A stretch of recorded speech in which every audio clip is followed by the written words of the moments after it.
Hey everyone, sorry about the technical issues there. I was supposed to hold a lecture or a short seminar about trigger material or the use of prototypes. And since we couldn't quite connect in Zoom, decided to record this instead. And I'll send it to Magnus and maybe he can distribute it to you as students and listen to this. Okay, so let's get started. I'm going to share my screen. I'm not going to watch this one. All right. So just briefly, I'm the co-founder of Expedition Mondial, and we're a service design company based here in Stockholm. And we work with strategies, we work with actual service design, designing services, but we're also building capacities within organizations to work closer to the customers and use service design as an approach or a methodology to do so. Here are a couple of clients we worked with, everything from big multinational companies like Telia, Ericsson, IKEA, to public sector, to private companies and startups. We work quite a lot with the academy as well, teaching in service design and design thinking and coaching as well. So a little bit about service design, and now you're halfway through your course, so maybe you know all of this and you probably recognize the slides.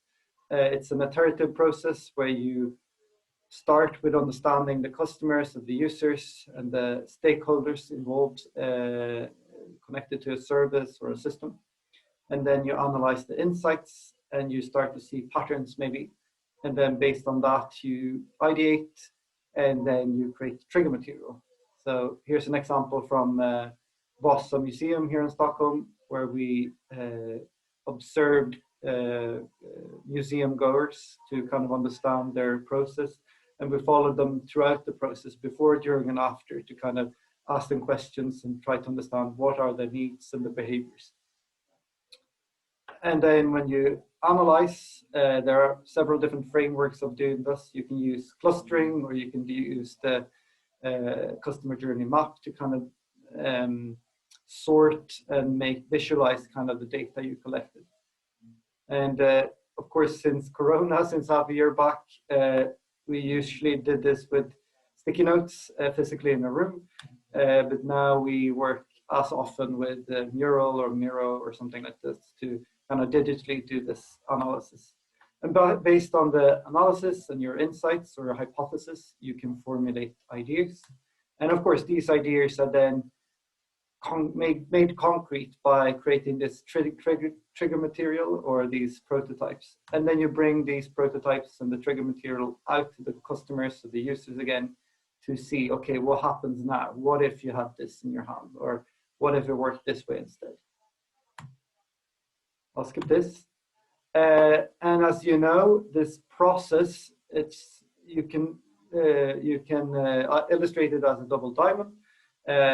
We illustrate it as a funnel instead, where you start quite wide, and for each iteration, you kind of get more and more closer to what challenge are we tackling here, what is actually the needs we need to address, and also what are the solutions or possible ideas that we might bring forward to a concrete solution.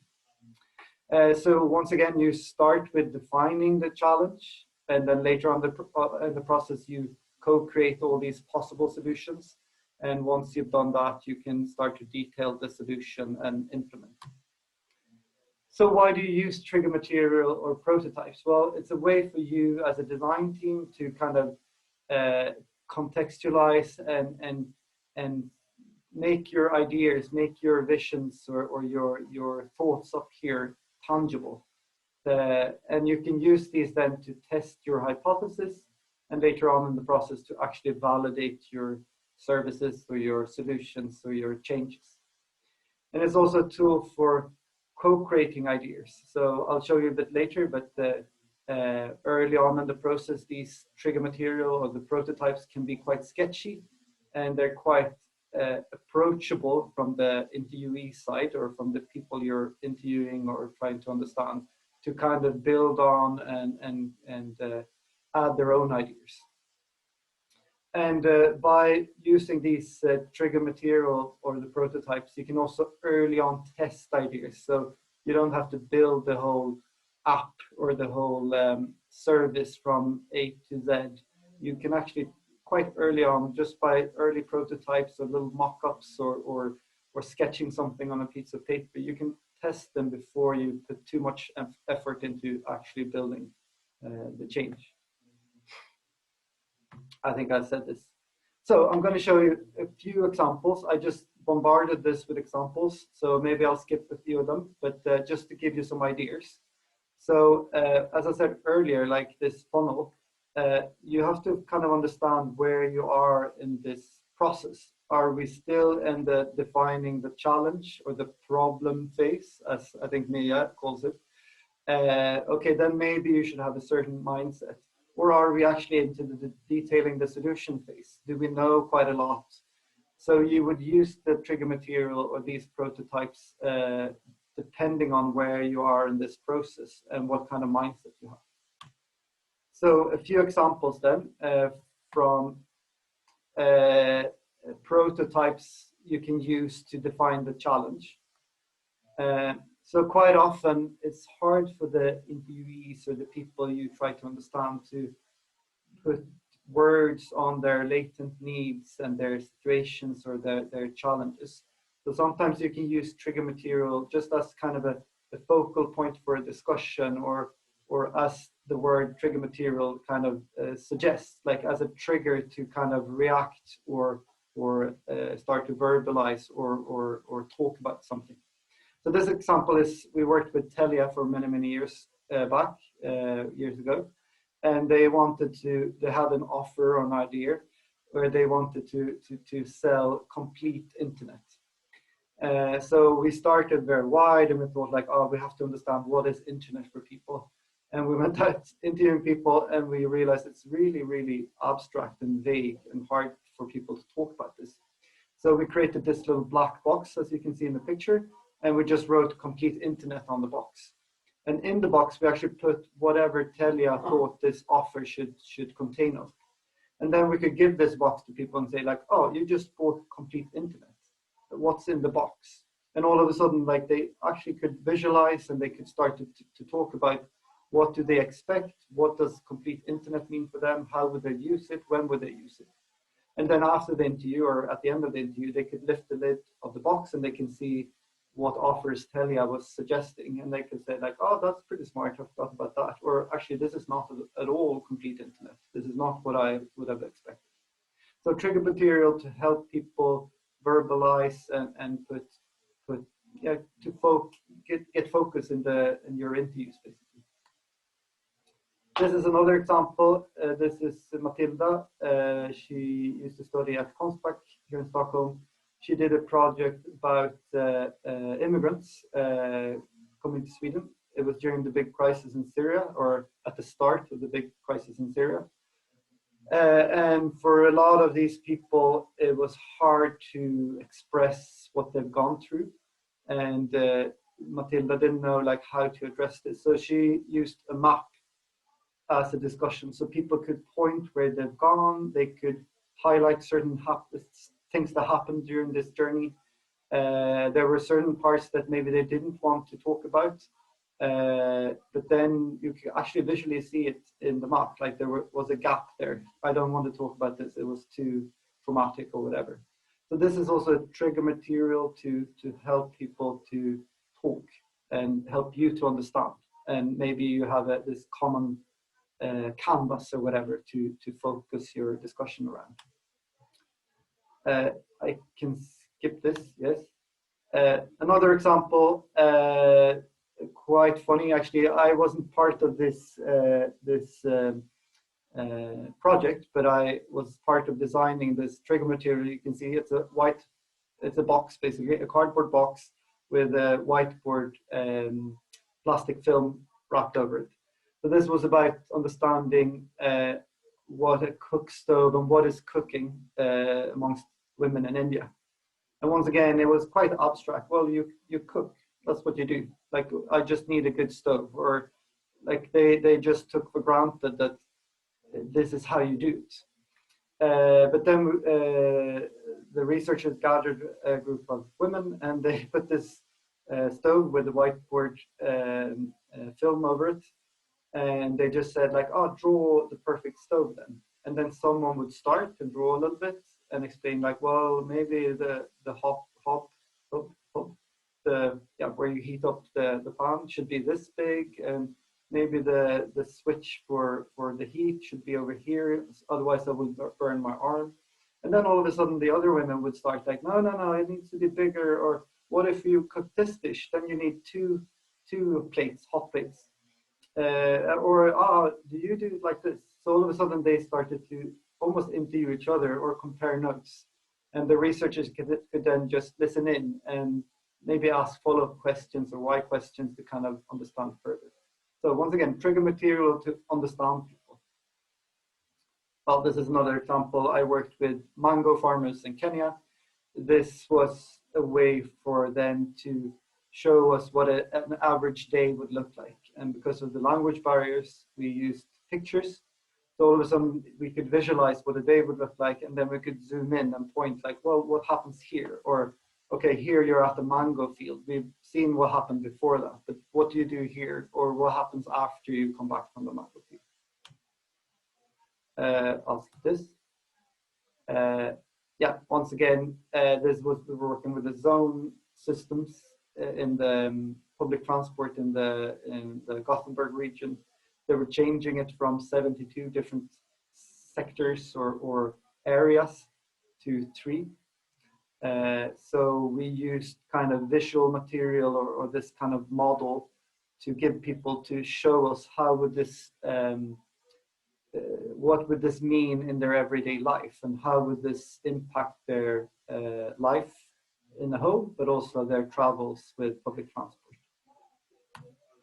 And remember, early on, what if scenarios could also be trigger material. So it's not always you have to draw something or build something. It could even be like, well, what if you had a digital support to guide you through this? Or what if you had a manual that would show you what steps you should do this? So even verbal trigger material is possible. Okay, so moving on, later on in the process, when you kind of have seen these patterns and you kind of understand, okay, these seems to be the common denominators or the main pain points or issues we should solve, then you're moving into, okay, let's try different possible solutions. Let's be a little bit more tangible or concrete here. Bear in mind that you're still testing possible solutions, so don't fall in love with your ideas quite yet. So this is an example from the public transport system here in Stockholm, SL, and they were changing, or actually they wanted to know how should our signs, or how can we support the commuters or people using the public transport to better find their way in the metro and out of the metro, or in the public transport system and out of the public transport system. So we had a couple of notions. We've done this quite broad research first to understand how are people doing it today, and what is the mindset of people when they try to find the right exit from the metro, for instance, or finding their way to the city library. And then we realized, okay, there are a certain amount of categories, or there are certain types of information that should be on these signs, for instance. So we could kind of make cardboard signs that we went out to the people in the public transport system, people traveling, and we can, by the help of them, kind of put together, what would your sign look like? Where are you going today? I'm going there. Okay, so if you had a sign, or if you arrive at this metro station, what is the logic, or what is the information you need in order to understand where to go or what exit to take? So here we could test ideas and hypotheses. So we're getting a little bit more concrete, but still make it a bit sketchy and room for interpretation. This is another example that I've lent from an agency called Daresay. Once again, they knew we were going to make an app, and we know it's going to be to visualize like savings and economy, like what do you want to know and how do you want this to be displayed. So it was for a bank, I think this. But early on, like yes, it was just screens, and they had a couple of ideas, so people could start to draw, like, oh, I would like to see a table, or I would like to see the statistics of my average spending this month, or the categories of what I spend money on, or whatever. But once again, it was to kind of test early ideas and see, okay, what would the customers or users add to these ideas, or are we even on the right track? And it can be a little bit more concrete. This was we were making a app for commuters in the in this part of Sweden. So as people commuting with commuter trains, so maybe from Västerås or Uppsala and so on. And once again, we had already understood kind of what was needed, but now we've made it a little bit more concrete. So if you had this information in your app, like where do you want to go to, and where do you want to go from, and what types of public transport would you like to go on, and so on and so forth. So here we could kind of suggest solution, but since it was still quite sketchy, we still had time to take a step back and maybe even think or realize that if this idea wasn't the best, at least we get information on what the idea should have been. So we hadn't really fallen in love in our beautiful design sketches here quite yet. We'll skip this one. We can skip this one. You can also use trigger material or ways to kind of explore experiences. So here is actually Maria Björklund, who is one of the other coaches, and this is when we worked at Transformator together many years ago. They were working with kind of the flow through a public healthcare system. And then they wanted to kind of see how different information channels and different touch points would play, or how they would be distributed, or how they would interact together in order for it to be a coherent experience for the patients. So here they actually had people in the role of patients. So we got like tasked, like, okay, you're a patient and you have this disease and you're very nervous about it, and this is what you get. So I got a phone and an information letter or whatever.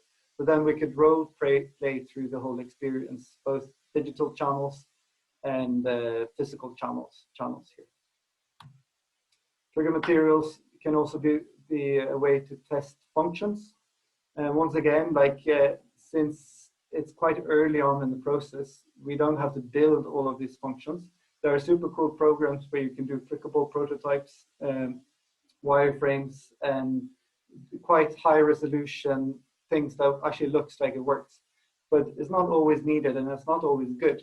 Sometimes it's good that it's sketchy. Once again, I told you earlier that if it's sketchy and a bit rough, it's easier for the people you interview or interact with to actually say their honest opinion. So if they don't like this, they can say like, okay, but I wouldn't like this. And I can see you only spent half an hour to design this. So it's okay to be critical.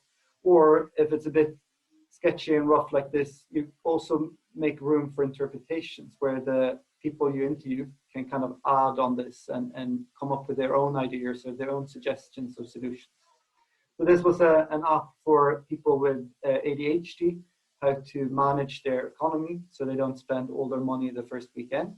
So this was a way to test like how can you visualize money and what's on your account, and also how can you visualize like, well, if I would buy this sweatshirt for 2,000 crowns, what would that mean in the end of the month? Would I still be able to pay my rent and eat food, or is it the end of my economy?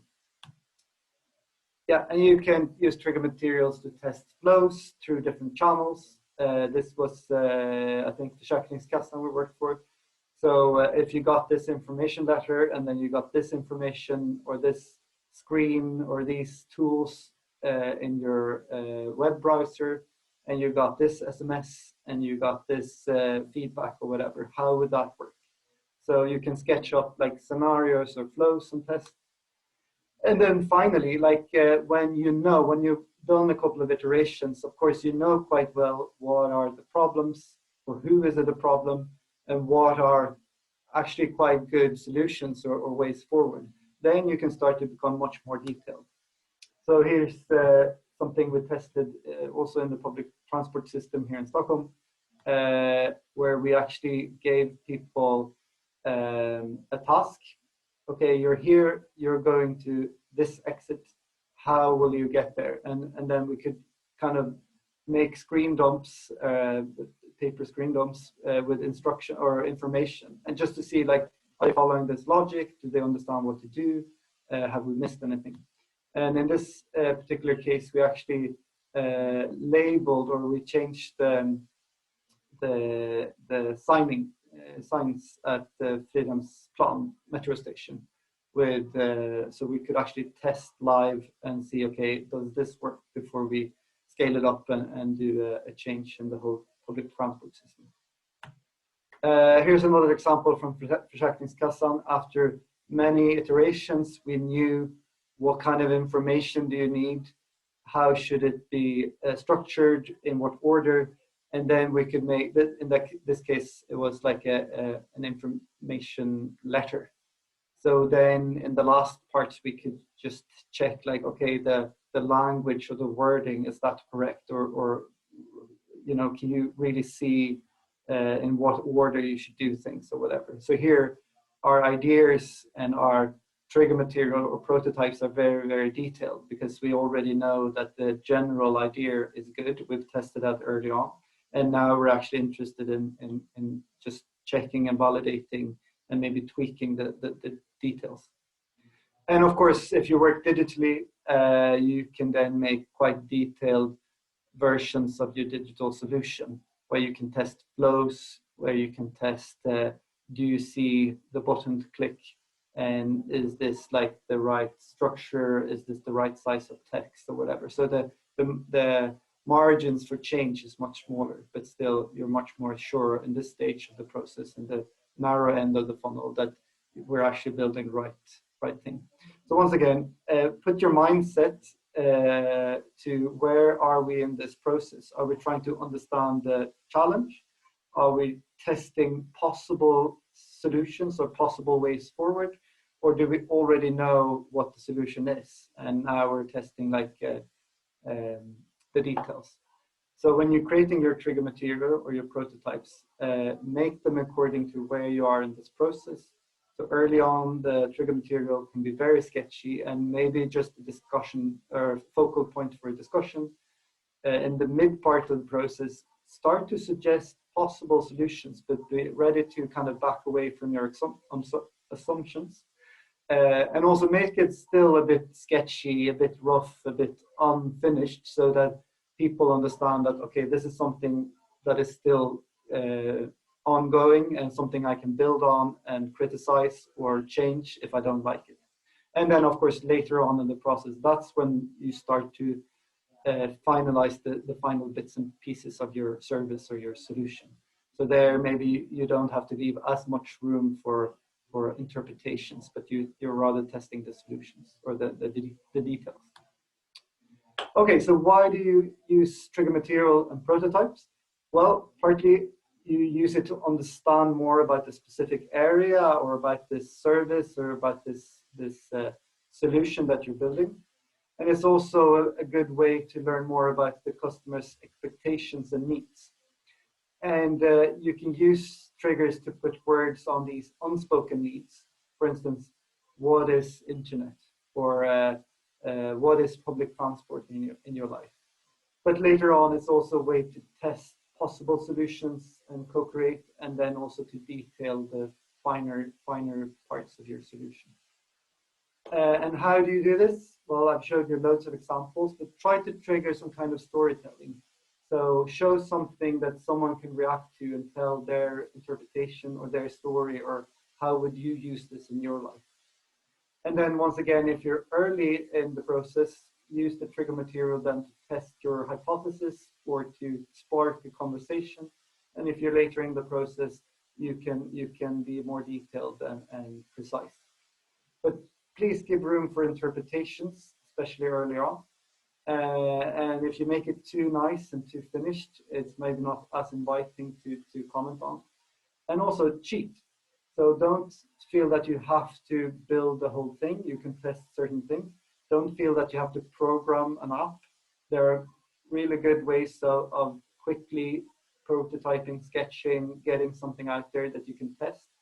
And if you're not good at drawing, find drawings online and copy paste or outline something or whatever. So don't feel that you have to make it super nice and that you have to know all of this, but choose like methods, platforms, tools that you feel comfortable in, and use them as a way to sketch and visualize your ideas and bring in the customer feedback on what you're thinking. Reflections. No, nothing. Oh, sorry. This was the presentation I was supposed to have earlier today on Zoom. So I hope this gave you some kind of inspiration and maybe some ideas, because I know now you're in the phase that you're going to go out and maybe use trigger material or early prototypes to kind of go out there and test again. So just do it, go out and have fun. Good luck.